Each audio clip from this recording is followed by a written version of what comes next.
ফ্যাসিবাদের বিরুদ্ধে লড়াইয়ের যে স্পিড, সেই স্পিডে কি ফেরত আসা যাবে যে এত বিতর্কের পরে? যদি না আসা যায় সেটা হবে দেশের জন্য, জাতির জন্য সবচেয়ে বড় বিপর্যয়।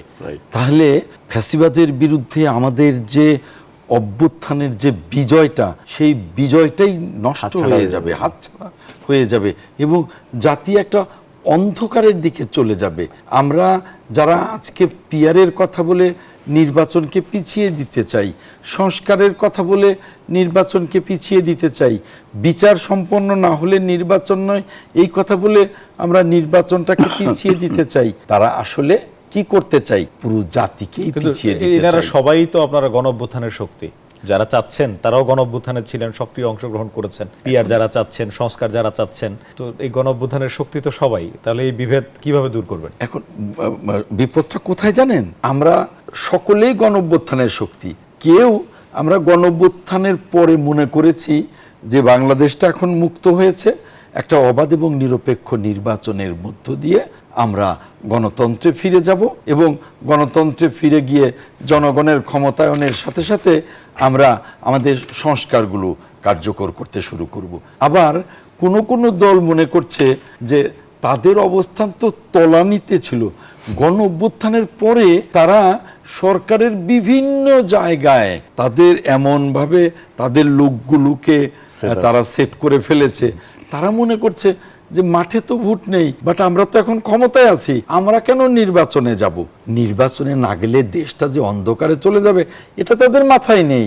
তাদের মাথায় হলো পুলিশের সব আমাদের লোক, কিন্তু তারা তো নির্বাচনের আগে সংস্কারের ভিত্তি চাচ্ছে, শিক্ষাঙ্গনে আমাদের লোক। এই সংস্কারের কথা তারা বিশ্বাস করতে পারছেন না যে বিএনপি যদি বিপুল ভোটে ক্ষমতায় আসে, এসে হয়তো সংস্কারগুলো বাস্তবায়ন করবে না। এই ভয়ে তারা যেটা বলেন আর কি, যে তারা চান নির্বাচনের আগেই এবং নির্বাচনটা জুলাইয়ের আইনি ভিত্তির মাধ্যমে হোক। এবং এই কথাগুলো না বললে তো একটা ঝামেলা তৈরি হবে না, নির্বাচনটা পেছাবে না। আমরা তো এখন ক্ষমতার স্বাদ ভোগ করছি, আমরা কেন নির্বাচনে যাব? তারা এই স্থূল চিন্তার ভেতরে আছে, দেশটা যে গভীর সংকটের দিকে যাচ্ছে এই চিন্তায় তারা নেই। চিন্তায় আছে যে আমাদের তো ক্ষমতায় আমরা বসে গেছি, শুধু নিজেরা মন্ত্রী না বা উপদেষ্টা না, বাট আমাদের সকলে এখন ক্ষমতার ভেতরে, আমরা কেন যাব? এই চিন্তা তাদের মধ্যে। এই যে একটা নতুন দল, তারা চিন্তা করে ছেলেপেলেদের, তারা চিন্তা করে যে আমরা যা চাই তাই হয়, কিন্তু নির্বাচনের পরে যে নির্বাচিত সরকার হবে সেখানে আমাদের এক দুইটা আসন থাকলেও থাকতে পারে, না থাকলেও না থাকতে পারে। তাহলে তখন আমাদের অবস্থান কি হবে?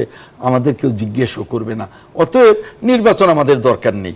অথচ এই নির্বাচনের জন্য দেশি বিদেশি বিনিয়োগকারীরা অপেক্ষা করছে, এই নির্বাচনের জন্য সমস্ত সাংবিধানিক প্রতিষ্ঠানগুলো শক্তিশালী হতে পারছে না, গণতন্ত্রে ফিরতে পারছি না, জনগণের অংশগ্রহণ পাচ্ছি না আমরা সরকার পরিচালনায়। এই যে সমস্ত কিছু থেকে যে জাতি বঞ্চিত হচ্ছে সেই দিকে কিন্তু তাদের নজর নেই। কাজেই আমি বলবো এই গভীর ষড়যন্ত্র থেকে আমাদের বেরিয়ে আসতে হবে। যেমন তাদের সাথে আমাদের ভাইয়েরা ইসলামী আন্দোলন ত্যাগ হয়েছে, আমাদের ভাইদের কিন্তু তাদের মতো তারা ক্ষমতায় নেই, কিন্তু তারা ওখানে তাদের সাথে একটা আপোষ রফাই গেছে। নিশ্চয়ই কোনো বিষয়ে আলোচনা তাদের মধ্যে একমত হতে পারে।